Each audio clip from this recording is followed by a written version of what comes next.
America is the land where bigger always means better. But sometimes engineers go too far.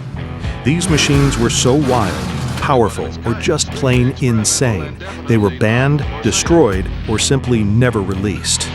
Here are 5 American beasts that were just too crazy for the roads. Hit subscribe and turn on the bell so you don't miss the forbidden. Number 5. The 1970 Dodge Charger Daytona, a car so bonkers it looked like a spaceship that crash-landed in a muscle car parking lot. I mean, come on, a 23-inch nose cone sticking out like Pinocchio on steroids, and a giant wing that looked like it belonged on a 747. This wasn't just a car, it was a rolling middle finger to aerodynamics textbooks and NASCAR competitors alike. So here's the scoop. Back in the late 60s, Dodge was getting smoked on the NASCAR ovals. They needed an edge, something wild, something nobody else had the guts to do. So they got together with engineers, poured a bunch of coffee and maybe moonshine, and came up with the Daytona. The idea? If we can't beat them with brute force, we're gonna out-science them. Enter the Aero Wars. The Daytona's nose cone sliced through the air like a Ginsu knife through hot butter. And that sky-high rear wing? Yeah, people laughed at it until it started gluing the car to the track at 200 miles per hour. Suddenly, the Daytona was annihilating the competition.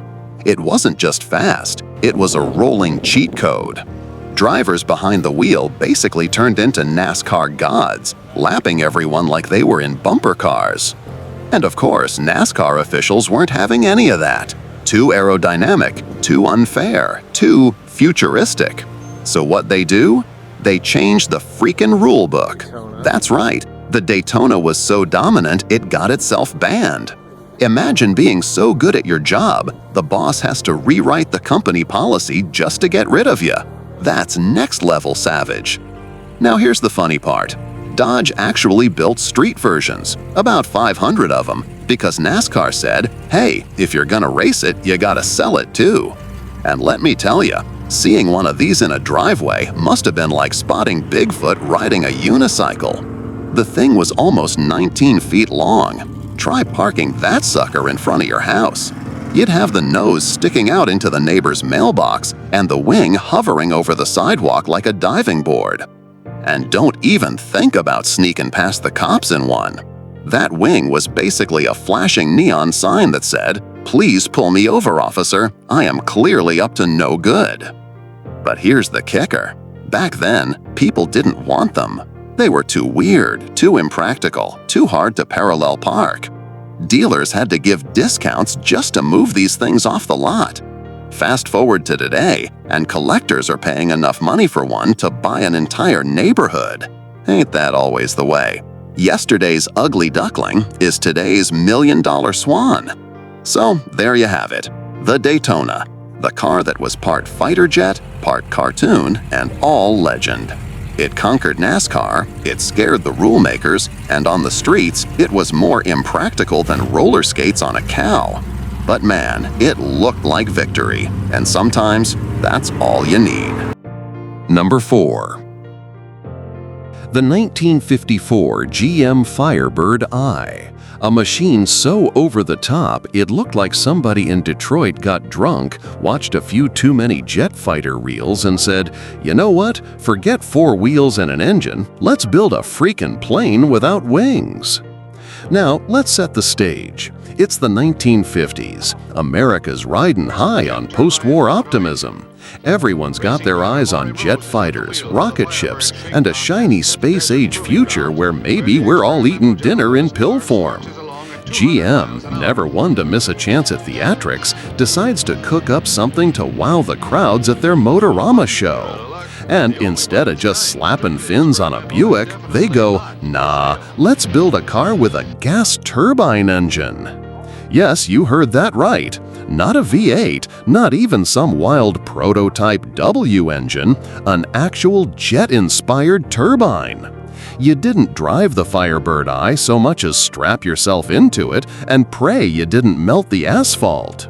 The styling? Straight-up fighter plane cosplay. It had a bubble canopy, Wings on the side, a vertical tail fin, the whole 9 yards. If Maverick from Top Gun had been around in '54, he'd have traded his F-14 for this thing in a heartbeat. But let's pump the brakes. Well, if it had any, worth mentioning. Was this thing ever road legal? Heck no! This wasn't so much a car as it was a rolling lawsuit waiting to happen. First off, the brakes were, let's call them, suggestions. You'd stump the pedal and the car would basically laugh back at you. Second, that jet engine ran hot enough to roast a Thanksgiving turkey if you parked too close to it.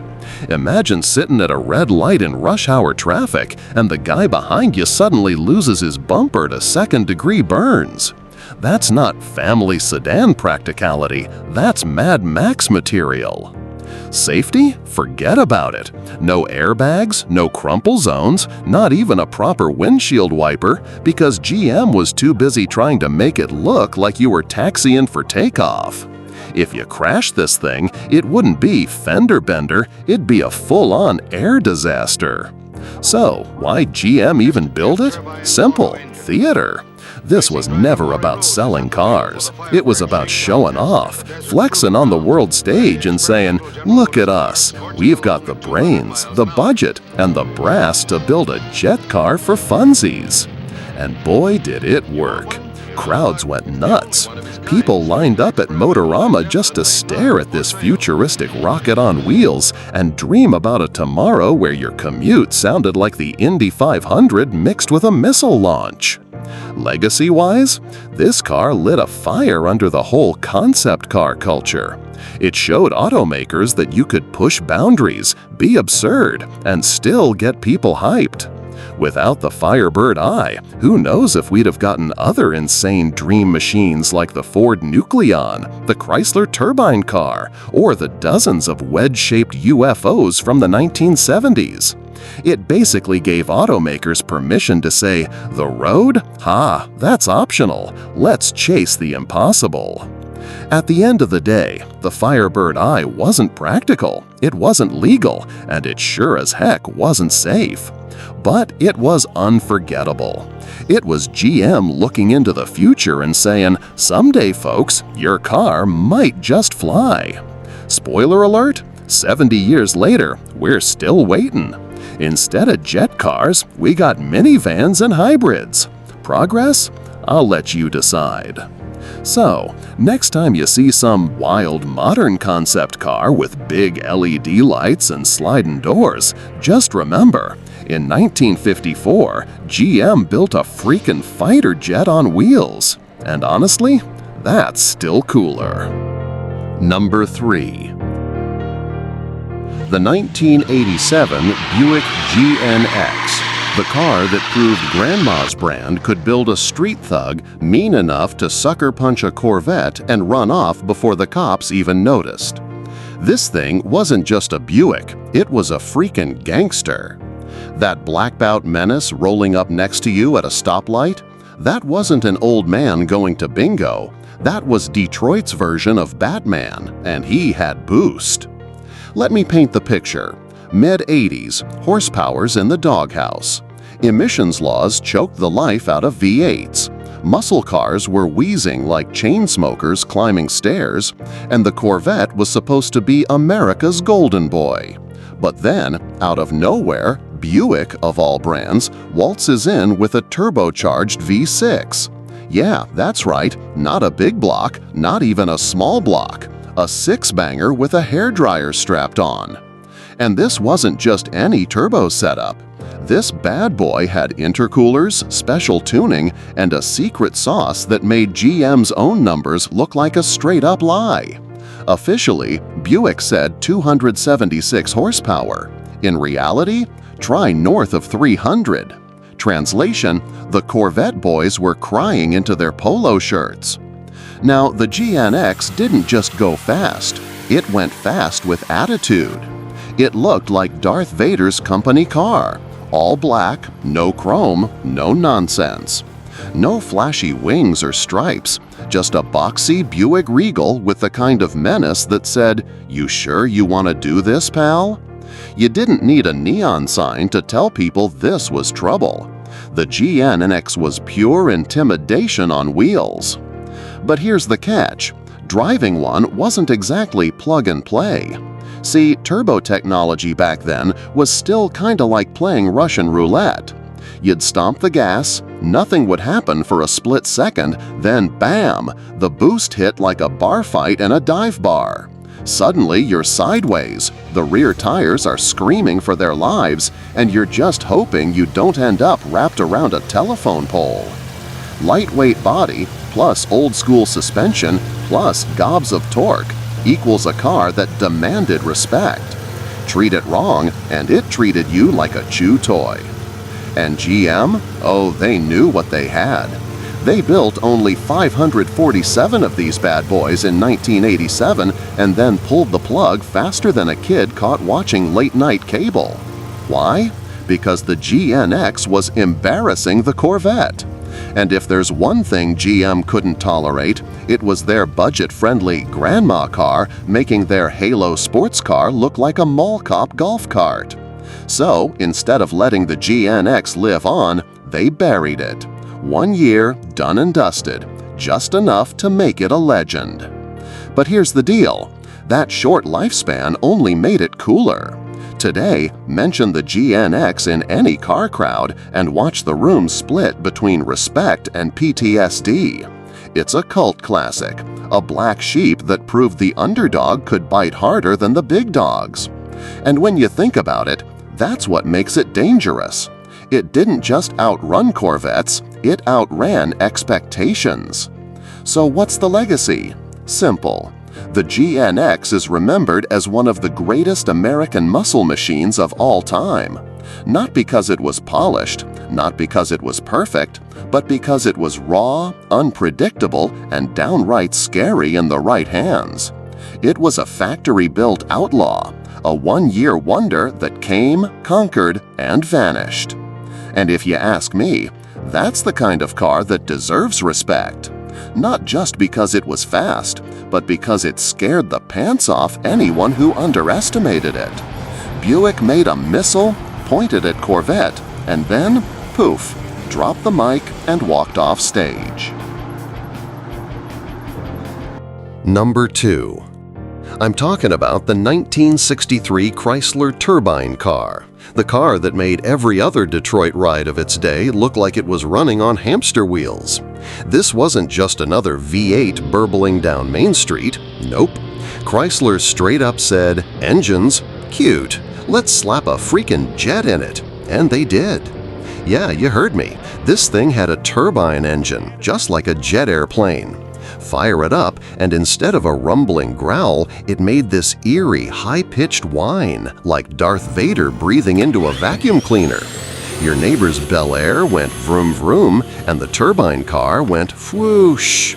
If you drove one through town in 1963, people thought you were either from NASA, Area 51, or the future. Now here's the wildest part. It would run on pretty much anything. Gasoline? Sure. Jet fuel? Of course. Kerosene? No problem. Tequila? Yep, just don't drink it first. Rumor has it you could pour Chanel No. 5 perfume in the tank and it would still fire up. Imagine explaining that to your wife. "Sorry, honey, your perfume's gone, but good news, the car runs." It was the closest America ever came to making a car that doubled as a Bond gadget.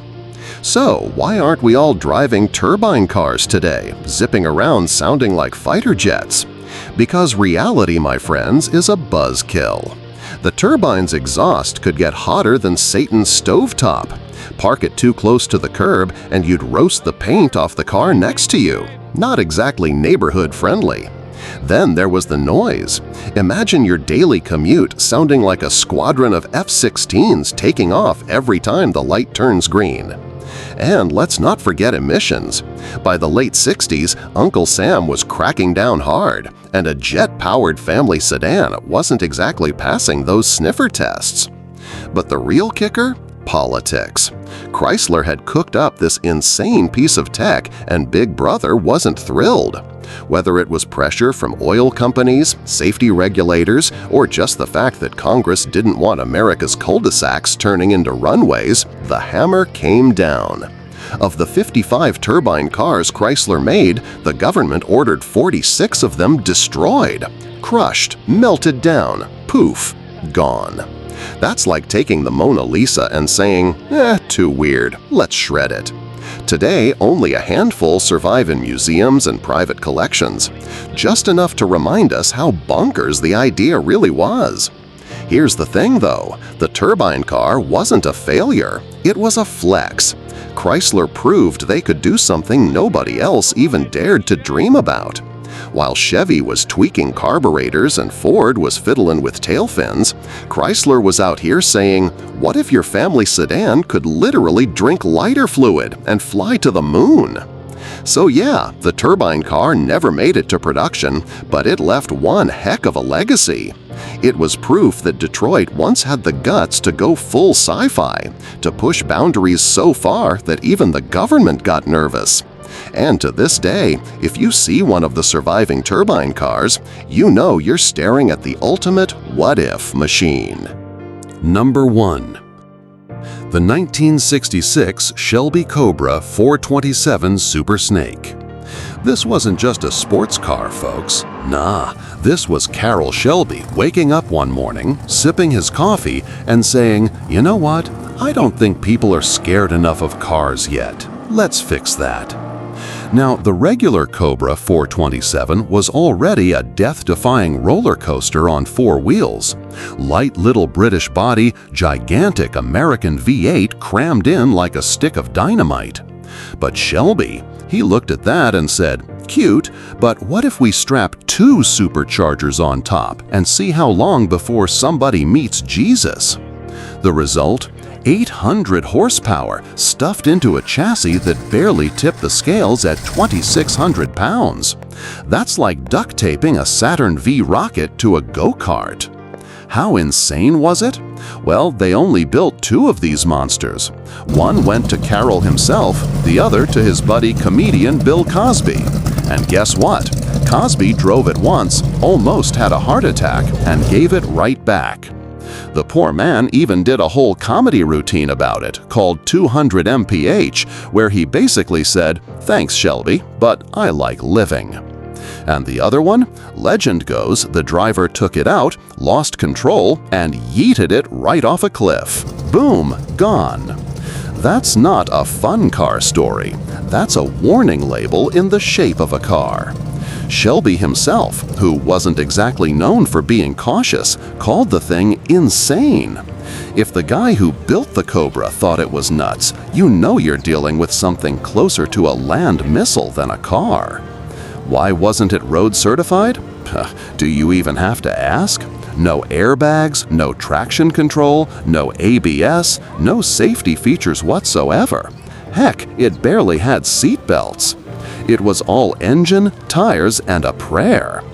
This was a car where if you sneezed while touching the throttle, you'd wake up in another zip code. And let me tell you something, Uncle Sam took one look at it and said, yeah, no, we're not letting civilians drive a guided missile disguised as a convertible. Bury it. The Super Snake was basically outlawed by common sense. But here's the thing, that's why it's legendary. It wasn't about being practical. It wasn't about making it to the grocery store. It was Carroll Shelby giving the middle finger to the idea of limits. It was America's way of saying, if it ain't dangerous, it ain't fun. So today, when you hear people whining about their Hellcat being a handful, just remember, back in the 60s, Shelby built a car that scared Bill Cosby sober, launched another off a cliff, and had the creator himself calling it straight up crazy. That's the Super Snake, baby, the baddest Cobra that ever hissed.